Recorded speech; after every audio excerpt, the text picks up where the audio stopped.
Hi everyone, this is Sarah Gruen here, And Kirsty Woy. and we did Title III. So Title III is a program put in place. It's a federal program, and the funds are given to the state agencies who then provide money to LEAs or local education agencies, which would be a district or a school, to help fund and provide for both a EL student program as well as immigrant student programs for the schools.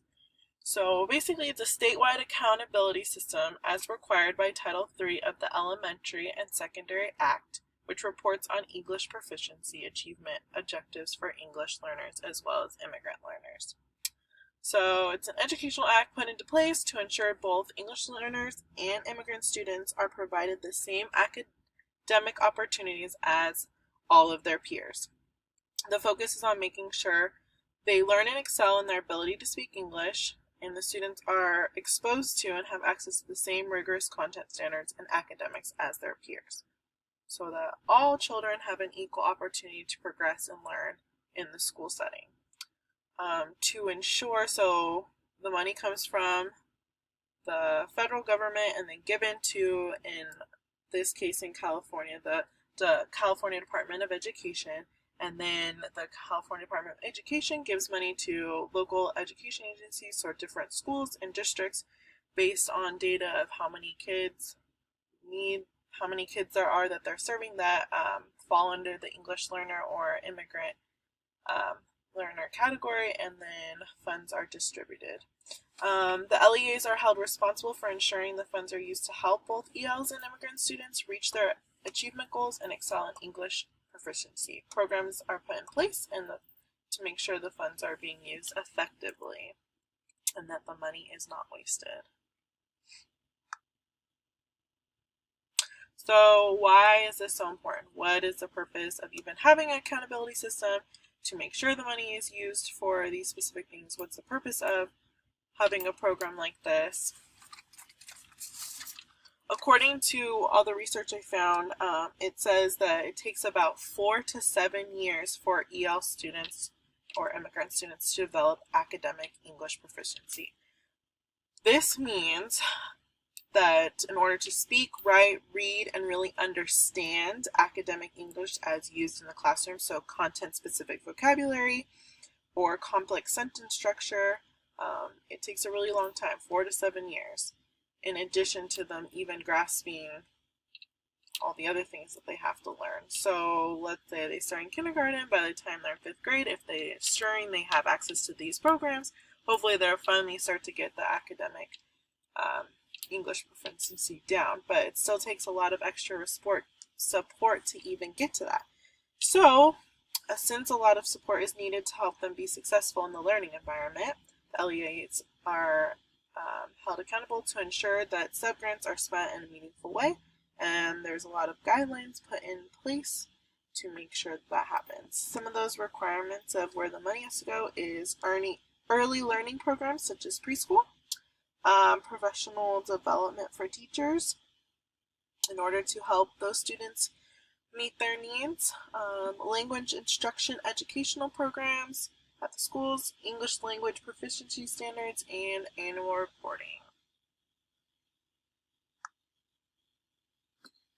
So how does this apply to educators? Well, this is really a revolving door because the Title III depends on the scores from the students, and it depends on how many students are actually in the classroom. So in one sense, we can say that it starts with the LEAs. From there, it goes to the district office, which then goes to the teachers, which then goes to the students. Depending on how the students perform and what their test scores are, it goes back to the teachers, which goes to the district, which goes back up to the LEAs. And it's one big revolving circle between everybody. More to know about Title III. So schools have to meet a 15% language group requirement in order to gain Title III. There are immigrant programs that fall under Title III, which provide funding to enhance instructional opportunities and for immigrant students and their families to ensure that they meet the same requirements as the mainstream students. So the purpose of the Title III Immigrant Student Education Program subgrant is to pay for enhanced instructional opportunities to immigrant students and their families. The LEAs may choose from a number of different activities that are authorized by Title III. Some of them include family literacy and parent outreach programs and training activities that are designed to assist parents and families to become more active participants in the education for their children. Recruitment of support and personnel, including teachers and paraprofessionals who have been specifically trained or are being trained to provide services to immigrant children and youth. There are also provisions of tutorials, mentoring, and academic or career counseling for immigrant children and youth. There is identification, development, and acquisition for curricular materials, educational software, and technologies to be used in the program carried out with these funds.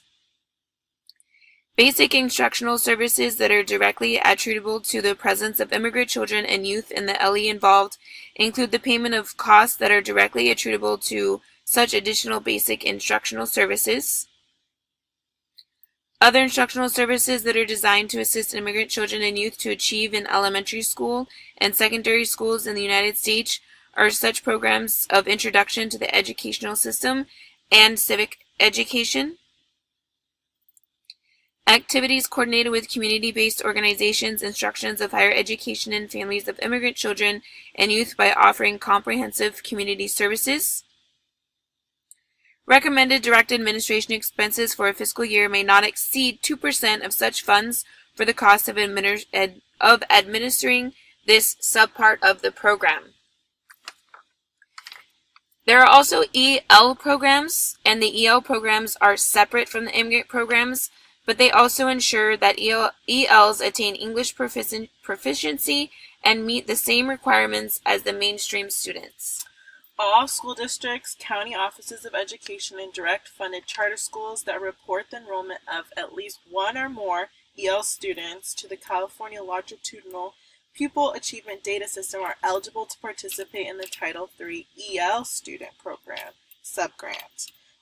In order to receive this money and to continue to be granted it, the funds must be used for the following supplementary services as part of the language instruction program for all EL students.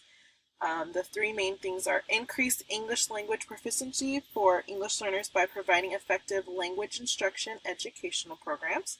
They have to provide effective professional development to the classroom teachers, principals, and other school leader, administrators, and other school or community-based organizational personnel.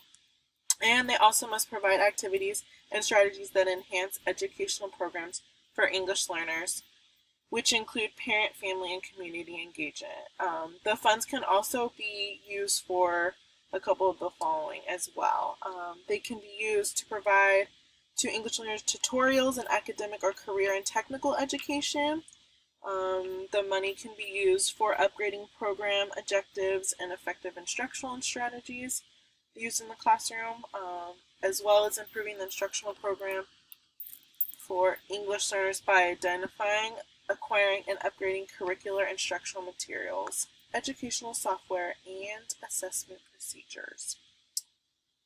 In addition, just like Christy mentioned, for the immigrant, there's also a focus on providing community participation programs, so bringing the families involved, since most likely if a child is not a native English speaker, chances are neither is their parents, so it gives an opportunity for the parents to be part of literacy services, and parent-family outreach training activities are available to English learners and their families. It can also be used for improving the instruction of English learners, which may include English learners with a disability. And last but not least, offering early college, high school, or dual or concurrent enrollment programs of courses designed to help English learners achieve success in post-secondary education. And one last fact that we have is that all students who are ELs within a Title III funded program who were tested in SELT during the assessment window are in the accountability reports that come back to the districts and back to the schools. And lastly, we have a couple of resources of where we got some of this information that talk about English proficiency. preparing English learners, all the reporting that goes along with Title III, including funding and intake of how many students are eligible to receive that, and then additional facts. Thanks for listening, and we can't wait to answer any of your questions. Bye!